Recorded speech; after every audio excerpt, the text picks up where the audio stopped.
Hello everyone, welcome back to my channel টেকটি football.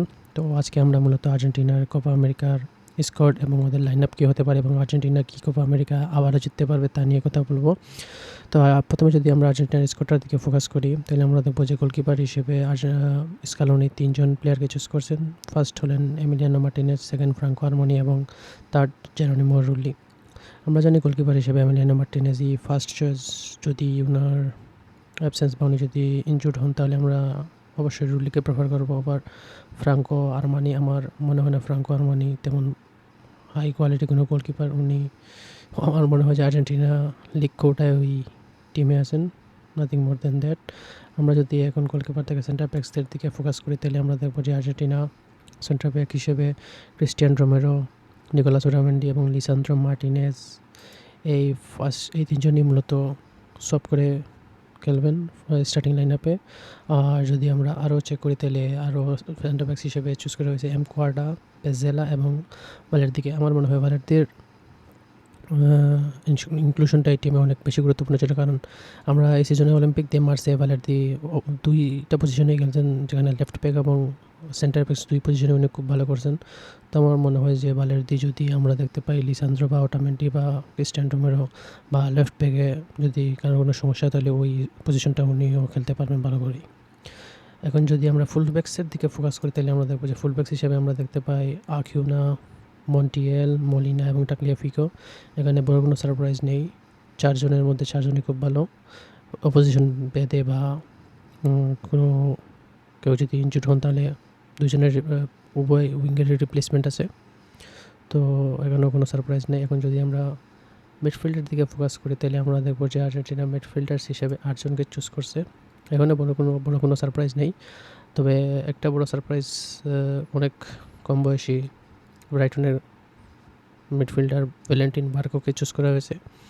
এবং আমরা দেখতে পাই যে Guido Rodriguez, Leonardo Paredes, Alexis Mac Allister, Rodrigo De Paul, Palacios, Enzo Fernandez, Giovani Lo Celso, যাদের থাকার কথা তারাই আছে।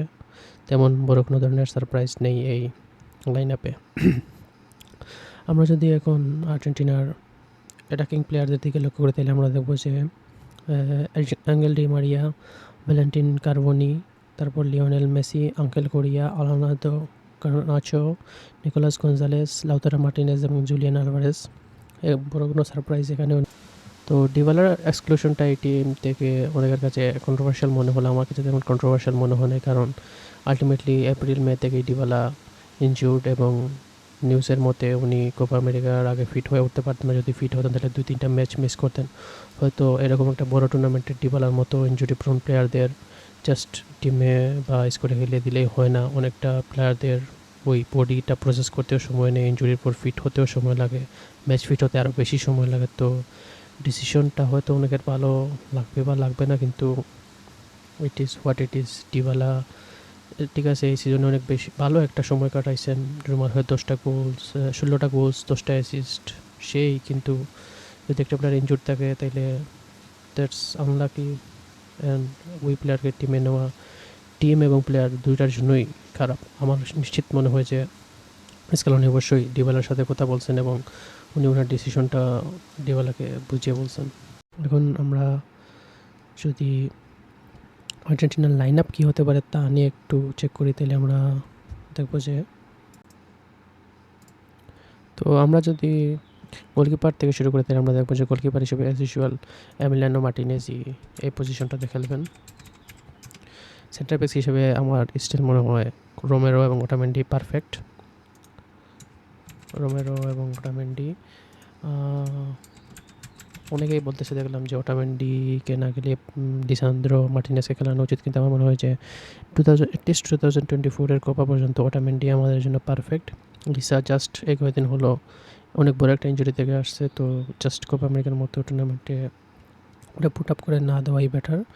তবে যদি ওটামেন্ডি 2026 পর্যন্ত না গেলে, যেটা আমার মনে হয় যে ও খেলবে না, তাহলে আমাদের মনে হয় যে 2024 কোপার পর আর্জেন্টিনার লিসার দিকে ফোকাস করা বেশি, লিসা এবং রোমেরোর ইনজুরির দিকে ফোকাস করাই বেশি জরুরি। তারপর আমরা যদি ফুল ব্যাকের দিকে যাই তাইলে রাইট ব্যাক হিসেবে মনে হয় মলিনাই খেলবে। লেফট ব্যাক হিসেবে লেফট ব্যাক একটা কন্ট্রোভার্সিয়াল ডিসিশন, এটা আমার মনে হয় যে অপোজিশন ভেবে আকুনা বা টাকলেফিকো যে কেউ খেললে কোনো সমস্যা হবে না। দুজনেই অনেক কিছু প্রোভাইড করে এবং দুজনেই সলিড এবং খুব ভালো দুজন ডিফেন্ডার। আমরা যদি এখানে লেফট সেন্টার মিড বা নাম্বার 8 পজিশনে দেখি তাহলে আমার মনে হয় যে এখানে লস সেলসো বা ম্যাকঅ্যালিস্টার যে কোনো একজন এখানে প্লে করবে। তো আমার মনে হয় যে এখানে ম্যাকঅ্যালিস্টারই শুরু করবে ইনস্টেড অফ লস সেলসো টটেনহামের হয়ে খুব বেশি ম্যাচ স্টার্ট করতে পারে না, কিন্তু ম্যাকঅ্যালিস্টার এই সিজনে লিভারপুলের হয়ে অনেক ভালো একটা সিজন পার করছে, যার কারণে আমার মনে হয় যে লস সেলসের উপর ম্যাকঅ্যালিস্টারই শুরু করবে। 60-70 মিনিট পর লস সেলসোকে সাবস্টিটিউট হিসেবে শুরু করানোই বেটার, সাবস্টিটিউট হিসেবে তোলাই বেটার। আর এখানে ডিএম হিসেবে এনজো বা পারেদেস। আমার মনে হয় যে এনজো কতটুক ফিট ওর অপারেশনের পর সেইটা কিছুটা সন্দিহান আছে, কিন্তু যদিও ফিট থাকে তাহলে এনজোকে স্টার্ট করানো উচিত। যদি প্রথম 2-3টা ম্যাচে এনজো খুব বেশি ফিট না হয় তাহলে পারেদেসই উচিত, কারণ এনজোর 90% ফিট নিয়ে গেলে উচিত হবে না। এনজো 100% ফিট হলেই ওরা স্টার্ট করানো উচিত, সেটাই বেটার হবে। এখন যদি আমরা আরেকজন সেন্টার মিড হিসেবে চেক করে তাহলে ওটা আমরা জানি কে রদ্রিগো ডি পল, এখানে কোনো সন্দেহই নেই যে রদ্রিগো ডি পল স্টার্ট করবেন। এবং আলভারেজ এবং নাম্বার 9-এর ঠিক নিচে আমরা মেসিকেই দেখতে পাবো। আর এখানে আমার মনে হয় যে নাম্বার 9 হিসেবে আলভারেজের স্টার্ট করাই বেটার। লাউতারো মার্টিনেজ খুব ভালো একটা সিজন বার করছেন। আলভারেজ অনেকটা প্রথম 6 মাসে অনেকটা চান্স পেলেও লাস্টের 6 মাস তেমন কোনো ম্যাচ খেলতে পারেন না, বা লাস্টের 6 মাসের ওনার ফর্ম অনেকটাই ডিপ করছে, কিন্তু আমার মনে হয় যে লাউতারো মার্টিনেজের থেকে আলভারেজই বেটার অপশন আর্জেন্টিনার জন্য। কারণ আর্জেন্টিনা যদি লাউতারো মার্টিনেজ স্টার্ট করে তাহলে আর্জেন্টিনার প্রেসিং এমনি আর্জেন্টিনা খুব ভালো প্রেস করতে পারে না, কারণ প্রেসিং প্লেয়ার তেমন নেই, কিন্তু আলভারেজ স্টার্ট করলে লাউতারো মার্টিনেজ থেকে বেটার প্রেস করতে পারবে। তো আমার মনে হয় যে আলভারেজ স্টার্ট করা বেটার লাউতারো মার্টিনেজ থেকে। আর একদম রাইট উইংয়ে আমরা দেখতে পারবো নিকো বা ডি মারিয়া। এখানে নিকোকে স্কালোনি খুব বেশি প্রেফার করে ডিফেন্ডিং, কারণ নিকো ডিফেন্ড খুব ভালো করতে পারে, কিন্তু ডি মারিয়া এটাকে খুব ভালো। তো আমার মনে হয় যে এখানে নিকো বা ডি মারিয়া দুজনই স্টার্ট করবে। কোনো ম্যাচে নিকো, কোনো ম্যাচে ডি মারিয়া। যে ম্যাচে ডিফেন্ডিং করার খুব বেশি প্রয়োজন, যেমন ব্রাজিলের সাথে যদি ম্যাচ পড়ে তাহলে আমার মনে হয় যে নিকো স্টার্ট করবে ডি মারিয়ার পরিবর্তে, কারণ ওইখানে ভিনিসিয়াসকে আটকানোর জন্য নিকোর প্রয়োজন হতে পারে। বা যদি স্কালোনি খুব বেশি অ্যাটাক করতে চায় তাহলে আমার মনে হয় যে ডি মারিয়া স্টার্ট করবে।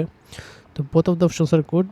এখানে প্ল্যানিং বা কী ধরনের ট্যাকটিক্স ইউজ করতে চাইতেছে স্কালোনি সেইটার উপর বেশি ডিপেন্ড করবে কে স্টার্ট করবে। তো আমার মনে হয় মোরলেস এই লাইন আপ নিয়ে আর্জেন্টিনা বেশিরভাগ ম্যাচই স্টার্ট করবে। এবং আমরা যদিও জানি স্কালোনি মাস্টার মাইন্ড, স্কালোনি আপনারা যদি দেখেন তাহলে ওয়ার্ল্ড কাপে প্রতিটা ম্যাচেই ডিফারেন্ট ট্যাকটিক্স, ডিফারেন্ট লাইন আপস। তো প্রয়োজন ভেদে এখানে আমরা 5-ম্যান ডিফেন্সও দেখতে পারবো, আবার 4-2-4ও দেখতে পারি। এটাকে পুরোপুরি ডিপেন্ড করে স্কালোনি কী ধরনের ট্যাকটিক্স ইউজ করতেছে। তবে আমার মনে হয় যে আর্জেন্টিনার টিমের জন্য সবচেয়ে বেশি জরুরি হতে যাচ্ছেন আলেখান্দ্রো গার্নাচো এই কোপা আমেরিকাতে। কারণ আপনারা যদি দেখেন আলেখান্দ্রো গার্নাচো ছাড়া আমাদের আর্জেন্টিনার কাছে তেমন আর কোনো পেসি উইঙ্গার নাই যে খুব বেশি ডিরেক্ট, একদম খুব বেশি স্পিডে একটা টিমের ডিফেন্সকে ভেঙে দিতে পারে। ডিমারিয়া অনেকটা ওই রকম হলেও ডিমারিয়া কিন্তু আবার ক্রিয়েটিভ পারপাসও আছে ওর। তো আর্জেন্টিনা টিমের এক্সপেক্টেড হতে পারে আলেখান্দ্রো গার্নাচো যদি ধরুন কোনো ম্যাচে এরকম ফেসে যায়, যেমন 0-0 আর্জেন্টিনা ম্যাচ বের করতে পারতেছে না, তাহলে ওই ম্যাচের এক্সপেক্টেড হতে পারে না আলেখান্দ্রো গার্নাচো, যার অনেক বেশি পেস আছে, অনেক বেশি ডিরেক্ট, খুব বেশি বল নিয়ে নড়াচড়া না করে গোলের দিকে তাড়াতাড়ি যাওয়া। একটা গ্রেট সিজন পার করছেন উনি ম্যানচেস্টার ইউনাইটেডের সাথে এই সিজনে। তো আলেখান্দ্রো গার্নাচোর দিকে অবশ্যই আমাদের দেখানো উচিত। যদিও আমার মনে হয় উনি স্টার্ট করবেন না ম্যাক্সিমাম ম্যাচে, কিন্তু 60-70 মিনিট পর Alejandro Garnacho will be a very good X factor for Argentina. আমার মনে হয় আর্জেন্টিনা এবারও কোপা আমেরিকা জেতার কথা। যদি ওরা জিততে না পারে তাহলে বড় ধরনের আপসেটই হবে। তো এটাই ছিল এই video. So thank you for watching my video. Please like, subscribe and share. Thank you.